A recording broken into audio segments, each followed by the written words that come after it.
book, one of those interpretations of spirituality and Eastern mysticism. I refer to it frequently, given to me by, drum roll please, Oprah Winfrey. Microwave singer. Winfrey. Huh? What?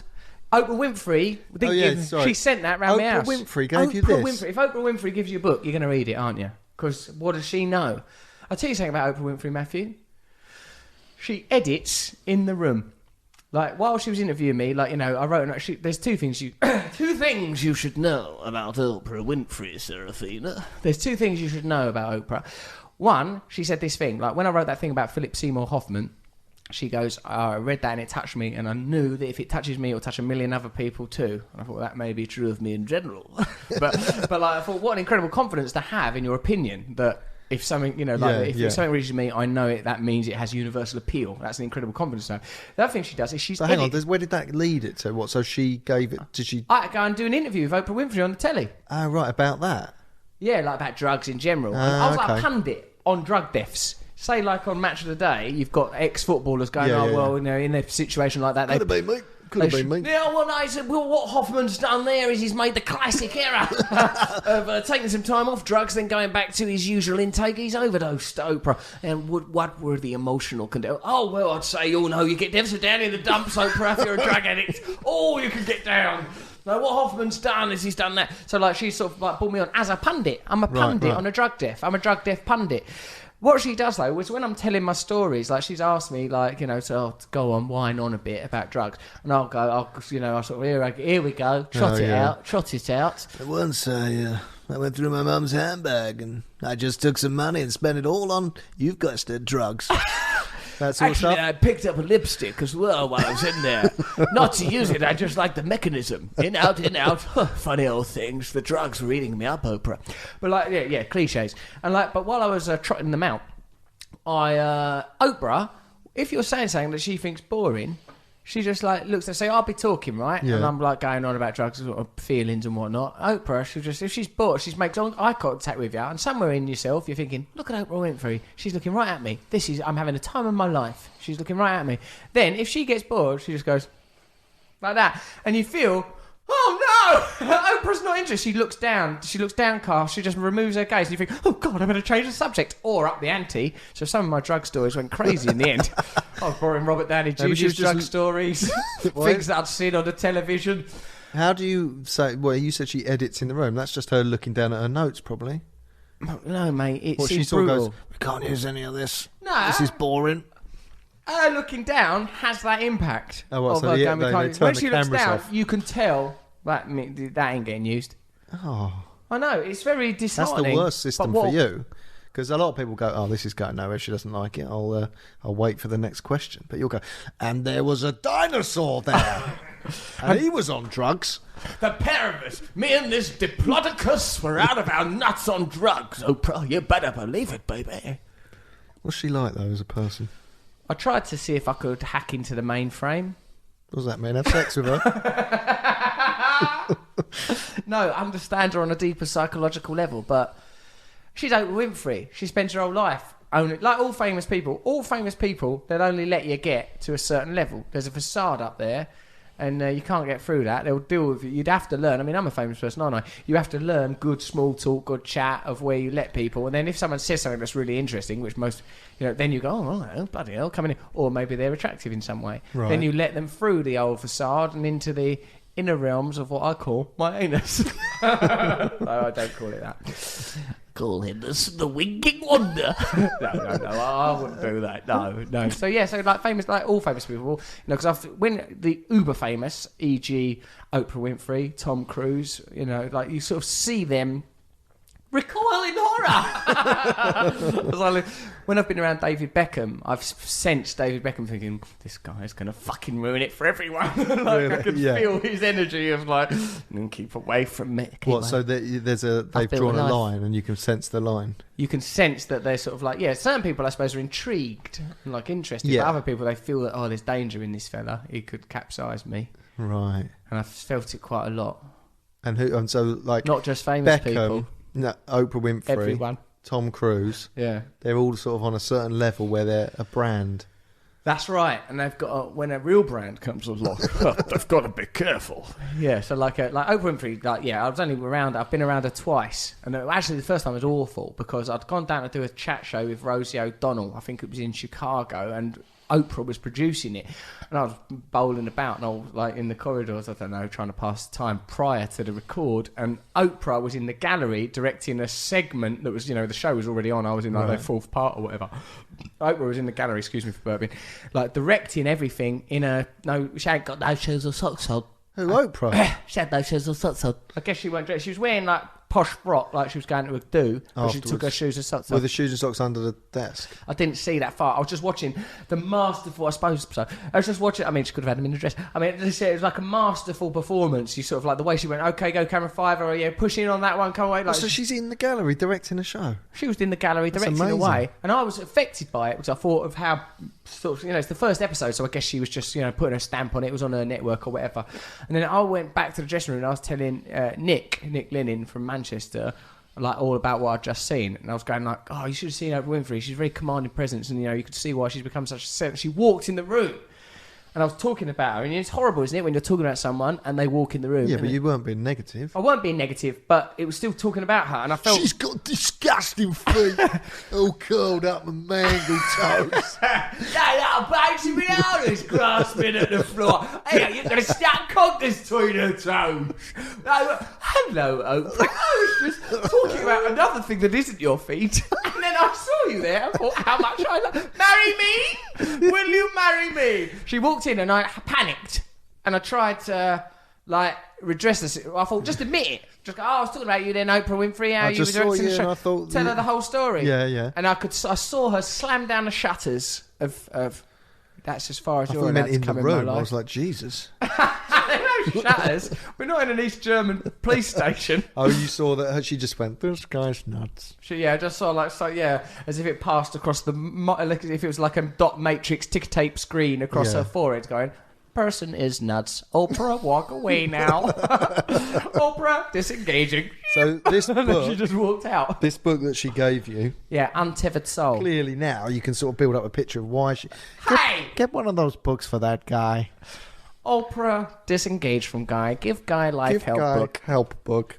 Give help to Guy. With great love and respect, Michael A. Singer. Well, he signed it. Okay, it's not a personal message.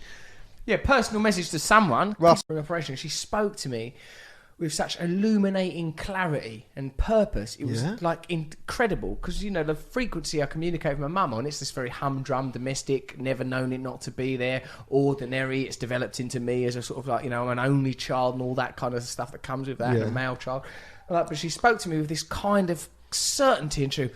Oh, Russell, you think you know everything, and I sometimes think, oh, shut up, I'm older than you, but you're a good boy. It was just sort of so clear. Well, so she wouldn't say that sort of thing in normal life. No, she wouldn't have that certainty. It was like with the encumbrances of constructed character washed away by the experience and the morphine. She spoke so truthfully. It was sort of. You know that word hallowed? You don't get that word used much. Hallowed, Harry Potter title, or hallowed be thy name, Lord's Prayer. It means like the presence of a holiness. Yeah, she spoke to me like it was coming from somewhere beautiful and intense and true. And even though she was being sort of very dismissive about it was like, oh, okay, Mum, yeah, sorry. I felt like all sort of I felt it was nice. It felt real and like something was tuned in. They should have wheeled her around the world just telling people how it is. Oh, there you go, you silly sods. What are you doing? East. Come on, guys. Why don't you calm down? You die anyway, It was really it was so sort of sweet. Does she remember it? No, she don't. I obviously know, essentially that's who my mum is, That's sad that she's not.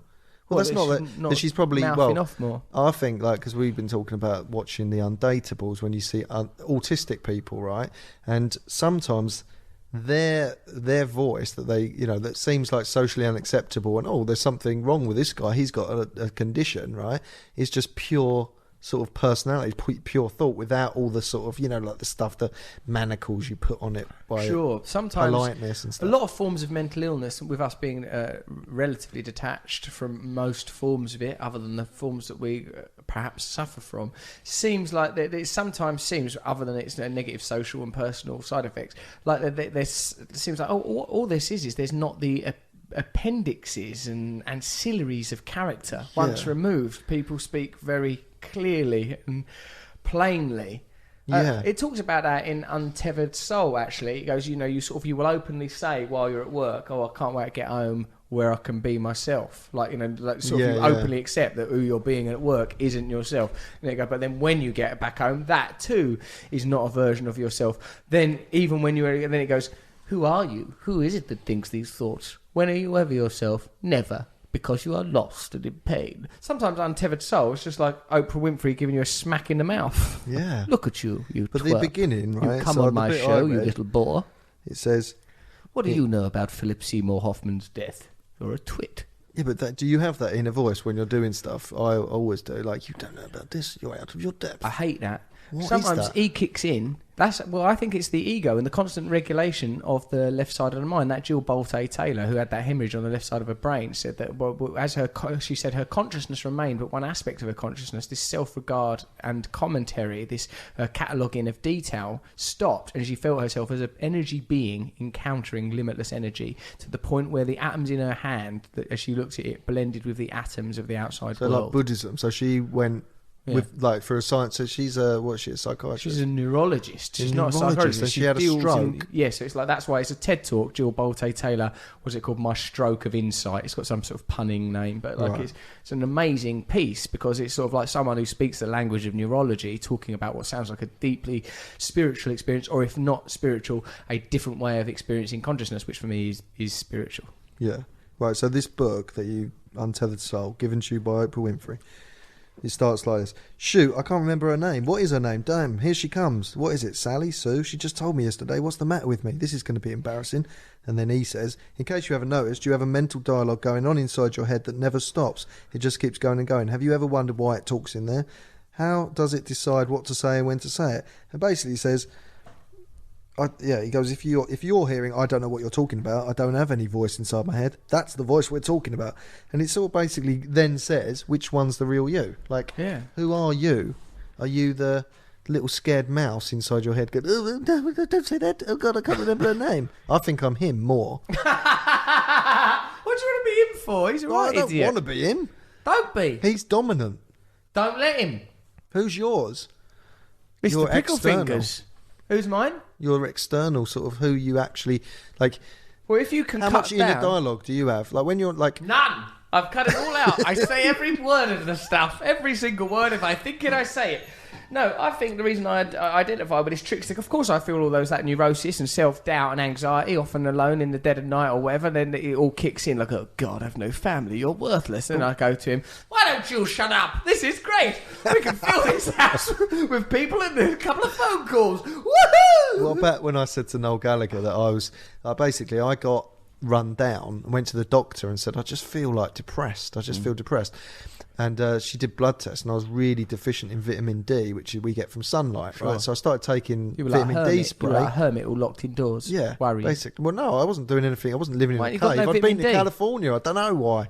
But anyway, How much vitamin D do you need? you need a lot, mate, and No, but we don't you get it. didn't have enough. Oh, I need more than most. You're going for it at a right old rate. And then, so I sprayed this stuff under my tongue every day for ages, right? Oh dear. Yes, it was that. No, it was vitamin D. I bought it off Amazon. Fair enough. Because they give you tablets to the doctors, but this stuff's much better. What do you mean? You're going with Amazon over the doctor? Yeah, because the reviews were bad. But anyway, let's not get bogged down in Don't that. have a review.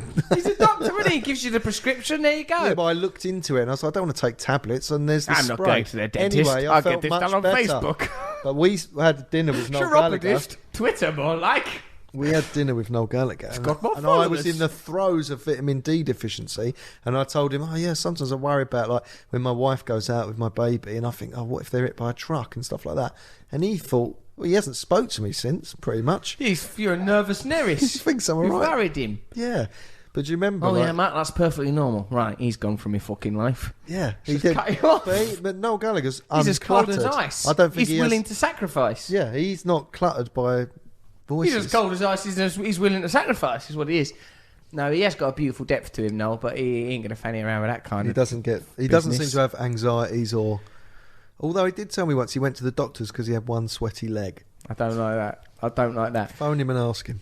Well, I think what we've discovered over the course of this show is that there's a pure awareness that supersedes all of the clutter of the mind, a witness deep within, observing all phenomena, and how you catalogue and prioritise that information